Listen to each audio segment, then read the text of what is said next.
ओम गणेशाय नमो नमः। ओम नमः शिवाय। शिव ओम। जय भोले की। जय सीताराम, जय राधे श्याम।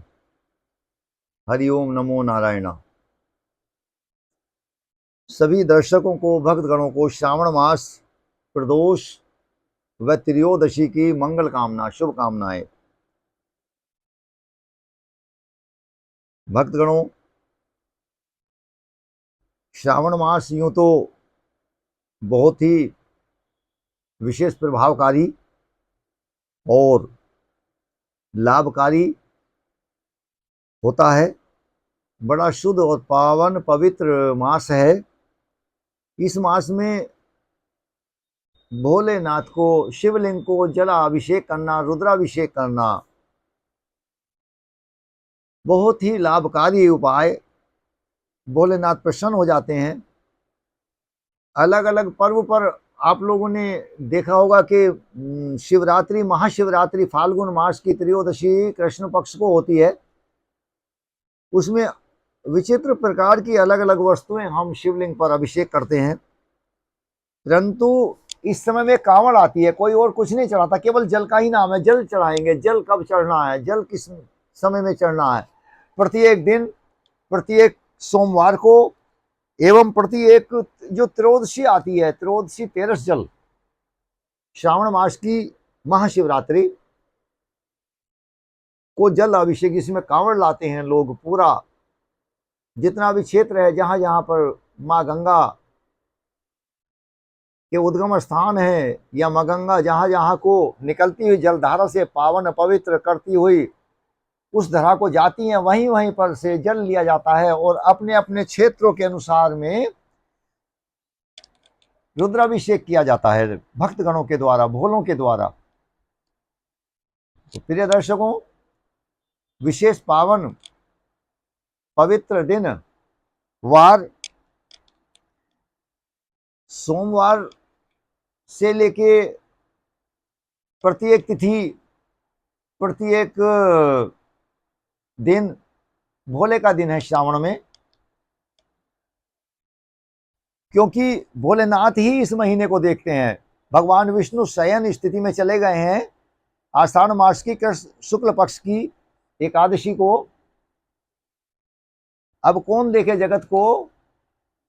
तो भोलेनाथ देखते हैं इस समय में। तो इस प्रकार से आइए कुछ विशेष चर्चा करते हैं, आपको विशेष उपाय। सर्वप्रथम तो आपको बता देना चाहते हैं कि श्रावण मास कृष्ण पक्ष की जो त्रयोदशी है, तेरस है, वो प्रिय दर्शकों आपको कब पड़ रही है बता देते हैं। विशिष्टकर ये तिथि 1/6 हो रही है, इस बार में घट रही है एक तिथि। तो अब एकादशी इस बार सोमवार को 21 तारीख को है, तो 22 को द्वादशी मंगलवार को और त्रयोदशी बुधवार को। तो त्रयोदशी बुधवार को है। तो इस प्रकार से आप बुधवार को त्रयोदशी चतुर्दशी दोनों हैं, और गुरुवार में अमावस्या है, श्रावण मास की अमावस्या है। आप अमावस्या में भी दूध चढ़ाइए, भोलेनाथ पर दूध चढ़ाइए, पीपल पर दूध चढ़ाइए, पितृदोष शामक होगा, शांत होगा। इसके विशिष्ट कुछ अनूठे उपाय मैं आप लोगों को बताने जा रहा हूं। यदि इस त्रयोदशी में और प्रदोष काल में, प्रदोष मंगलवार को, द्वादशी मंगलवार को, जो व्यक्ति 13मुखी रुद्राक्ष यदि धारण कर लेता है तो उसके काम ही सफल हो जाते हैं सब।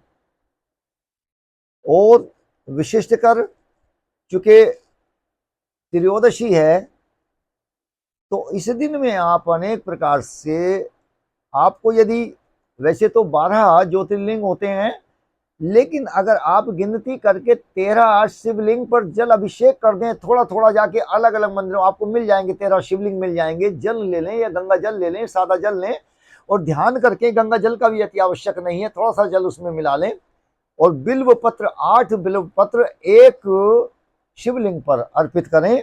चढ़ाएं और 13 शिवलिंग पर अलग अलग मंदिरों में जाके, या एक ही मंदिर में जितने भी शिवलिंग हैं, छोटे बड़े हों चाहे जैसे हो, 13 की गिनती करें आप त्रयोदशी में, तो आपके लिए बहुत अनूठा और विशेष उपाय होगा। एक और आपको मैं उपाय बता देता हूं, बड़ा विशिष्ट है।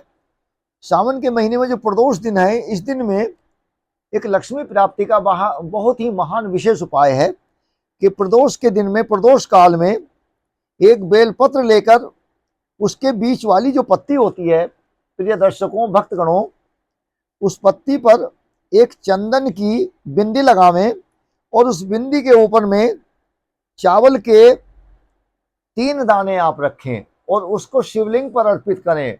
ओम नमः शिवाय, ओम नमः शिवाय शब्द बोलिए या शिव ओम बोलिए, शिव वो हम, शिव वो हम, शिव वो हम, 3 बार आप उच्चारित करेंगे।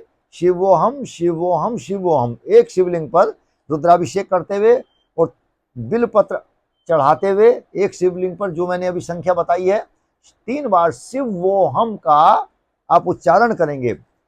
ऐसा आप विशेष उपाय कीजिए और इस दिन में आप कम से कम भोलेनाथ की ओम नमः शिवाय की 13 माला, रुद्राक्ष की माला से जरूर आप जप करें।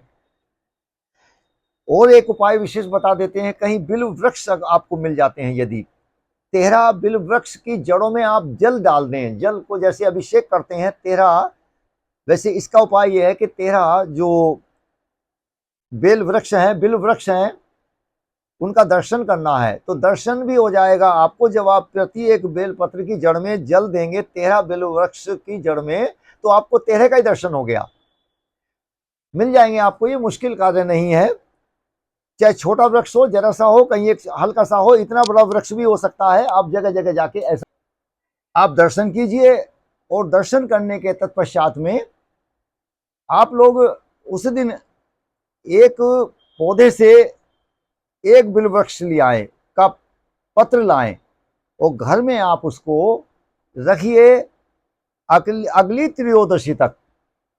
अगली त्रयोदशी तक रखने के बाद में उसका प्रतिदिन आप दर्शन करिए एक बिल्व पत्र का और उसको अलग रख दीजिए। फिर अगली त्रयोदशी पर एक बिल्व पत्र का, तो ऐसे 13 महीने यानी कि हो जाएंगे, 1 वर्ष होगा।